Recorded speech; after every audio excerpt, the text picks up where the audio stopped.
ఎప్పటి నుంచి కూడా సనాతన ధర్మాన్ని నాశనం చేసేందుకు ఈ షిరిడి సాయి సంస్థాన్ వాళ్ళ కుట్రలు, సాయి మతస్థుల యొక్క కుట్రలు ప్రారంభమయ్యాయి. సో ఈ కుట్రల గురించి మేము ఎలా మాట్లాడుతున్నాము అంటే, వేక్ స్టేట్మెంట్స్ ఇప్పటిదాకా ఎవరు ఇవ్వలేదు, ఇక్కడ ఉన్న ఏ ఒక్కళ్ళు కూడా. మేము గ్రంథాల ప్రమాణంగా, అది కూడా షిరిడి సాయి సంస్థాన్ వాళ్ళు స్వయంగా ముద్రించిన శ్రీ సాయి సచ్చరిత్ర అనే గ్రంథాన్ని ఆధారంగా చేసుకుని మాత్రమే ప్రశ్నించాము. ఈ ప్రశ్నించే క్రమంలో మేము అడిగిన కొన్ని ప్రశ్నల్ని మీకు ముందు చెప్పాలనుకుంటున్నాను.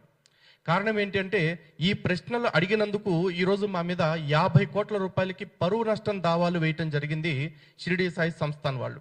50 కోట్ల రూపాయలకి. ఇది మా మీద పెట్టిన కేసెస్ కాకుండా, మా మీద సపరేట్గా కేసులు పెట్టారు షిరిడీలో, ఔరంగాబాద్లో. దాని కాకుండా పరువు నష్టం కేసులు 50 కోట్లు. అంటే బహుశా హిందువులు అడ్డదిడ్డంగా ఇచ్చిన కానుకలతోటి అడ్డంగా బలిసిపోయిన వాళ్ళకి 50 కోట్లు అంటే చిన్న అమౌంట్ ఏమో, కానీ హిందువులకి చాలా పెద్ద అమౌంట్. హిందూ సంఘాలకైతే అది జీవితకాలానికి కూడా సాధించలేని ఒక సంఖ్య. అలాంటి అమౌంట్ని మాకు టార్గెట్గా పెట్టి మా మీద ఒత్తిడిని పెంచి మా భావ ప్రకటన స్వేచ్ఛని, మా వాక్ స్వాతంత్రం పైన దాడి చేసింది షిరిడి సాయి సంస్థానం. ఎలా అంటే, ఇందులో వాళ్ళు అడిగిన వాళ్ళు చెప్పిన కండిషన్స్ ముందు చెప్తానండి.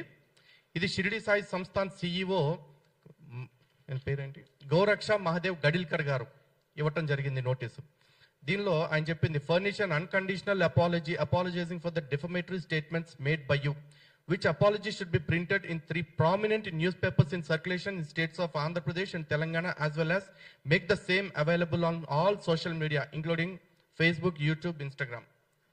అంటే ఆంధ్ర తెలంగాణలో ప్రచురణ అయ్యే 3 ప్రముఖ దినపత్రికల్లో మేము అన్కండిషనల్ బేషరతుగా క్షమాపణ చెప్తూ ఒక ప్రకటన విడుదల చేయాలట.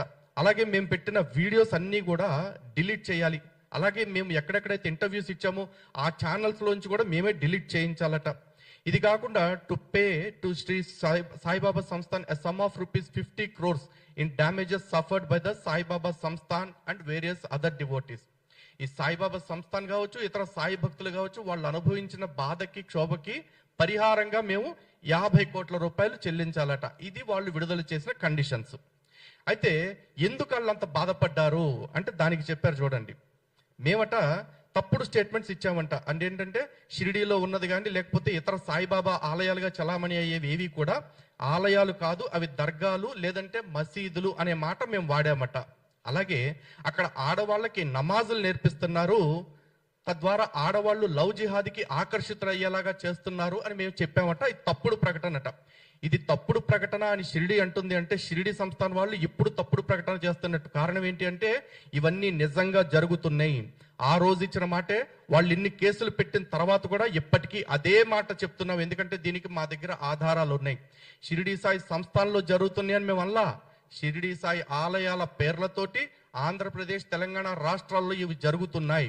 షిరిడీలో జరగట్లేదని మేము అంటలా. షిరిడీలో జరుగుతున్నాయో లేదో మాకు తెలియదు ఈ పర్టికులర్ విషయానికి మరికి.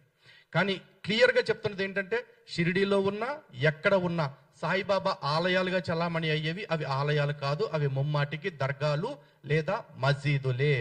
దీని మీద మేము చర్చించడానికి సిద్ధంగా ఉన్నాము. దీనికి సాయిబాబా ఆలయాలు నిర్వహించే వాళ్ళు రావచ్చు, లేదు స్వయంగా షిరిడి సాయి సంస్థాన్ వాళ్ళే వస్తారో వాళ్ళైనా రావచ్చు. అలాగే రెండో ఆరోపణ వాళ్ళు చేసింది ఏంటి అంటే, సాయిబాబా తనని తప్ప ఇంకా ఏ దేవుణ్ణి ఆరాధించొద్దు, ఇంకా ఏ క్షేత్రానికి వెళ్ళొద్దు అంటూ మేము తప్పుడు ప్రచారం చేశామట. ఇప్పుడే కరుణాకర్ గారు కొన్ని చెప్పడం జరిగింది. షిరిడియే మనకి పండరీపురము, షిరిడియే బదరి, కేదారం, రామేశ్వరం, గయా, ఇంకా అన్ని చెప్పడమే కాకుండా చివరికి గంగా, గోదావరి తీర్థయాత్రలు కూడా చెయ్యొద్దు అని చెప్పి ఆ పుస్తకంలో రాశారు. అంటే 2 సంవత్సరాల క్రితం మనకి ఏదైతే కుంభమేళా జరిగిందో, ఆ కుంభమేళా హిందువులందరూ కూడా పిచ్చెక్కెళ్ళారు, అన్ని కోట్ల మంది. గంగ తన పాపాలు పోగొట్టుకోవటానికి బాబా పాదాల దగ్గరికి వెళ్తుంది అని రాశారు. నిజంగా గంగ అంటే మనకి ఎంత పవిత్రమైంది. విష్ణు పాదోద్భవీం గంగా అని శాస్త్రం చెప్తుంది. విష్ణువు యొక్క పాదాల నుంచి వచ్చిన గంగని మనం తాకినంత మాత్రాన, ఇంకా చెప్పాలంటే గంగా గంగా గంగా అని స్మరిస్తే కూడా మన కొన్ని పాపాలు తెలియకుండానే పోతాయని శాస్త్రం చెప్తుంది. అలాంటి గంగకి పాపాలు అంటించి మన దేవీ దేవతల్ని, మన క్షేత్రాలని, మన ఆలయాల్ని, మన అవతార పురుషుల్ని అవమానిస్తుంది ఈ సాయి సంస్థాను, సాయి భక్తులు. కావాలంటే వెనకాల ముద్రించిన ఆ ఫొటోస్ కూడా చూడండి ఒకసారి. సాయిబాబా శివలింగం మీద కూర్చుంటాడు, సాయిబాబా ఆదిశేషుడి మీద కూర్చుంటాడు, సాయిని రాముడు అంటారు, సాయిని కృష్ణుడు అంటారు. మా రాముడు కృష్ణుడి గురించి పుస్తకాలు చాలా గొప్పగా చెప్పాయండి. పుంసాం మోహన రూపాయ పుణ్య శ్లోకాయ మంగళం అని చెప్పారు. మరి ఇక్కడ బాబాని రాముడు అవతారంలో చూస్తుంటే తినే పిల్లోడు తినటం కూడా మానేసేలాగా తయారు చేసేసారు. ఇవి మేము ప్రశ్నించకూడదు. మా ధర్మాన్ని వీళ్ళు ఎంతైనా అవమానించవచ్చు, మా దేవీ దేవతలను ఎంతైనా కించపరచవచ్చు. మేము తిరిగి ప్రశ్నిస్తూ ఎలా రాముడయ్యాడు, ఎలా కృష్ణుడయ్యాడు అని అడిగితే దానికి సమాధానం చెప్పకపోగా ఇలాంటి తప్పుడు కేసులు మా పైన పెట్టారు. పైగా దీని గురించి ఇంకో మాట చెప్పారు. మీరు అనేక పాడ్కాస్ట్లు లైవ్లు చేస్తూ సాయిబాబా పైన విపరీతమైన విషం చిమ్ముతున్నారు మీ చీప్ పబ్లిసిటీ కోసం అని చెప్పేసి. ఏది చీప్ పబ్లిసిటీ? మా సాయిబాబా దగ్గరకు వస్తే, మా షిరిడి క్షేత్రానికి వస్తే అన్ని పుణ్యక్షేత్రాలకు వెళ్ళినట్టే, కాబట్టి ఎక్కడికి వెళ్ళొద్దు, ఏ పుణ్యక్షేత్రాలకి వెళ్ళి మీరు డబ్బులు వేయొద్దు, మొత్తం తీసుకొచ్చి మా షిరిడిలో దోచిపెట్టండి అని చెప్పడం. ఇది కాదు చీప్ పబ్లిసిటీ. మాకు 12 జ్యోతిర్లింగాలు ఉన్నాయి, అన్ని చోట్ల శివుడే ఉంది. కానీ ఏ ఒక్క క్షేత్రం కూడా ఇక్కడ ఒక్క చోట చూస్తే మిగతా 11 క్షేత్రాలు చూసినట్టే అనట్లా. 18 శక్తిపీఠాలు ఉన్నాయి, ఒక్క శక్తిపీఠానికి వెళితే మిగతా 18 చూసినట్టే అనట్లా.